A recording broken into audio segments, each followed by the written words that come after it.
नमस्कार मंडळी, स्वागत आहे आपल्या दत्ता चौले माहिती आपल्या यूट्यूब चॅनलमध्ये। प्रत्येक नाण्याला दोन बाजू असतात, आपल्या सर्वांना ठाऊकच आहे। म्हणजेच काय, जर एखादी गोष्ट आपण जीवाच्या आतुरतेने करतोय, एखाद्या गोष्टीचा फायदा मिळत असेल तर त्यासोबत तोटाही जुडलेलाच आहे। म्हणजे एखादी गोष्ट चांगली करायला गेली तर त्याचे काही प्रमाणात वाईट गोष्टी सोबत येतात किंवा त्याचे दुष्परिणामही होतात। असंच काहीसं झालेलं आहे मराठा बांधवांसोबत।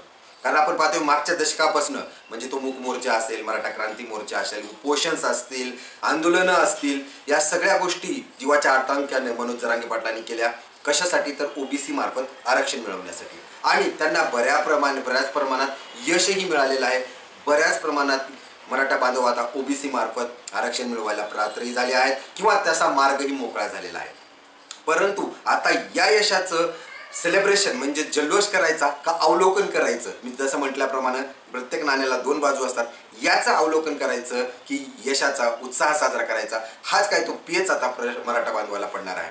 त्याचं कारणही तसंच आहे। आपण पाहतोय की मागील 2 दिवसापासून एमपीएससी मेन्सचा निकाल लागलेला आहे। जी मेन्स 2024 वर्षी झाली होती त्याचा निकाल हा आलेला आहे। आणि या निकालामध्ये जे काही धक्कादायक आकडेवारी समोर आलेली आहे, कारण मराठा बांधवांना ओबीसी मधनं आरक्षण कशासाठी पाहिजे? त्यांना सरकारी परीक्षा ज्या होतात त्यामध्ये आरक्षण मिळावं, फीस मध्ये विशेष सवलती मिळाव्या। परंतु नेमकं तसं घडतंय का, याचीच काय ती माहिती आपण सविस्तर या व्हिडिओच्या माध्यमातून घेणार आहोत। नेमकं हा निकाल काय सांगतोय? ओबीसी मध्ये गेल्यानंतर फायदा आहे का ईडब्ल्यूएस मध्ये गेल्यानंतर फायदा आहे? ओपन मध्ये तर फायदाच नव्हता। सर्व गोष्टीची सविस्तर चर्चा करणार आहोत या व्हिडिओच्या माध्यमातून। त्यापूर्वी जर तुम्ही चॅनलवरती प्रथम आला असाल तर माझी तुम्हाला विनंती आहे, चॅनलला सबस्क्राइब करायला विसरू नका, जेणेकरून सरकारी योजनेबद्दल सर्व अपडेट्स तुम्हाला एकत्र उपलब्ध होतील। चला तर मग माहितीला सुरुवात करूया। मित्रो, मेन्सची परीक्षा जी 2024 वर्षी झाली होती त्याचा निकाल लागलेला आहे। निकाल मी तुमच्या समोर मांडतो। कॅटेगरी वाईज जे काही गुणवत्ता आहे म्हणजे कट ऑफ आहे ते आपण पाहूया। 2024च्या निकालामध्ये ओपन कॅटेगरी म्हणजे खुल्या वर्गासाठी 507.50, एससी साठी 445.75, एसटी 415.75, डीटी 476.50, एनटीबी हे 463.50, SBC 459, NTC 494, NTD 448, OBC 485.50, EWS 445 आणि एसईबीसी 449। आता जर या निकालाचे तुम्ही विश्लेषण पाहिलं, जर तुम्हाला आकडेवारी जर तपासायची असेल तर तुमच्या लक्षात येईल की ओपन कॅटेगरी म्हणजे खुल्या वर्गाला जे 507 ला कट ऑफ गेला होता आणि ईडब्ल्यूएस ला जो कट ऑफ आहे तो आहे 445। त्यासोबतच ओबीसीला जर आपण कंपेअर केलं किंवा त्याच्यासोबत तुलनात्मक ओबीसीचं काय आहे तर 485 आहे। म्हणजे जवळपास 15 आणि ते 7 म्हणजे 22 मार्काचा फरक आहे ओपन आणि ओबीसी मध्ये।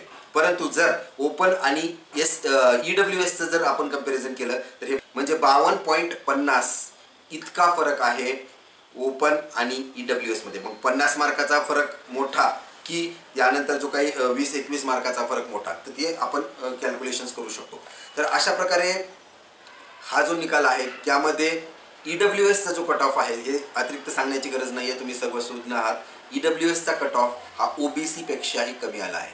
परत एकदा आणखीन थोडंसं त्याचं विश्लेषण आपण करून घेऊया, जाणून घेऊया नेमकं काय झालेलं आहे की ईडब्ल्यूएसचा कट ऑफ जो 445 आहे आणि आपण जर पाहिलं एससी एसटीचा कट ऑफ काय आहे, एससी एसटीचा कट ऑफ पण 445.75 आणि 415। एसटी सोडून द्या, एससी सोबत जर ईडब्ल्यूएसचा कट ऑफ जात असेल म्हणजे आता ही गोष्ट खरंच आपण सगळेजण म्हणतो की एससी एसटीला जास्त फायदा मिळतो, पण तसं नसून आता या निकालाने डोळे उघडलेले आहेत की ईडब्ल्यूएसही आता एससी सोबत गेलेलं आहे।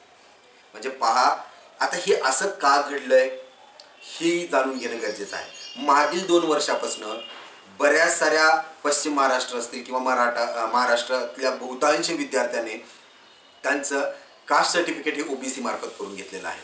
मग काय झालं, लाखोची संख्यामध्ये विद्यार्थी जे ईडब्ल्यूएस मार्फत, ओपनचे विद्यार्थी जे ईडब्ल्यूएस मार्फत फॉर्म भरायचे, मागच्या 2 वर्षामध्ये त्यांनी ईडब्ल्यूएसचा रिझर्वेशन मधनं न भरता ते ओबीसी मार्फत ऍडमिशन्स करायला परीक्षेमध्ये सहभाग नोंदवलेला आहे। मग अशानं होतं काय की ओबीसी मध्ये जी संख्या आहे, ऑलरेडी इतक्या जाती आहेत ओबीसी मध्ये, त्यामध्ये आणखीन एक कुणबी मराठा जोडल्यामुळं याचा जो काही मोठा संख्या झालेली आहे आणि यामध्ये आता जर कट ऑफ लावायचा झाला तर तो कट ऑफ नेमका अशाच प्रकारे वाढत जात आहे। मागच्या वर्षी म्हणजे मागच्या वेळेसची जी मेन्स आहे 2022ची जी मेन्स होती त्यामध्ये आणि आताच्या ओबीसी मध्ये आपण जर पाहिलं तर 10% वाढ झालेली आहे कट ऑफ मध्ये. मग याचंच कारण आहे की तुम्ही जे कोणी मराठा बांधव ओबीसी मधनं गेले आहेत त्यांना आता मेरिटमध्ये कच लागणार आहे. म्हणजे जर यश तुम्हाला मिळालं असेल एका ठिकाणी तर अवलोकनही करण्याची गरज आहे की तुम्हाला आता यामुळं ॲडमिशन्सला तुम्हाला खचून तयारी करावी लागणार आहे सरकारी परीक्षेसाठी. नेमकं याचा फायदा कुणाला झाला हे जर पाहायचं झालं तर EWS मध्ये आता जे कुठले घटक उरलेले आहेत त्यामध्ये मुस्लिम आहेत, त्याच्यानंतर लिंगायत आहेत, ब्राह्मण आहेत, राजपूत आहेत आणि जैन आहेत. राजपूत आणि जैन वगळून टाकूया आपण तर आपल्याला लक्षात येईल की मॅक्झिमम जी स्ट्रेंथ आहे ती मुस्लिम, लिंगायत आणि ब्राह्मण. आता त्यामध्ये पण बघण्यासारखी गोष्ट अशी आहे की मुस्लिम मार्फत जी लोकसंख्या येणारी आहे या सरकारी परीक्षेसाठी चा जर विचार केला म्हणजे MPSC UPSC सारख्या परीक्षेचा विचार केला तर तुलनात्मक कमी विद्यार्थी त्या अल्पसंख्याकमधनं सहभाग नोंदवतात अशा परीक्षेसाठी. मग याचा फायदा कुठल्या वर्गाला होतोय तर जैन आणि राजपूत ह्या प्रवर्गातील विद्यार्थी आहेत ते पहिलेच बिझनेस माइंडेड आहेत त्यामुळे ते यातनं निघून जातील.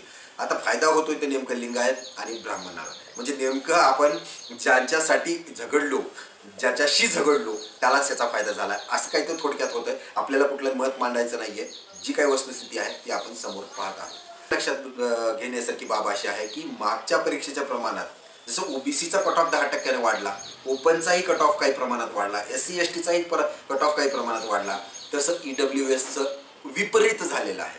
म्हणजे मागच्या एक्झाममध्ये जे EWSचा कट ऑफ होता तो मी तुम्हाला सांगू इच्छितो की 475 मार्क होते EWSच्या कट ऑफला 2022च्या परीक्षेमध्ये. आणि आपण पाहतो की 2024ला हाच कट ऑफ आहे EWSचा 445. म्हणजेच काय तर जवळपास 30 मार्काचा फरक आहे.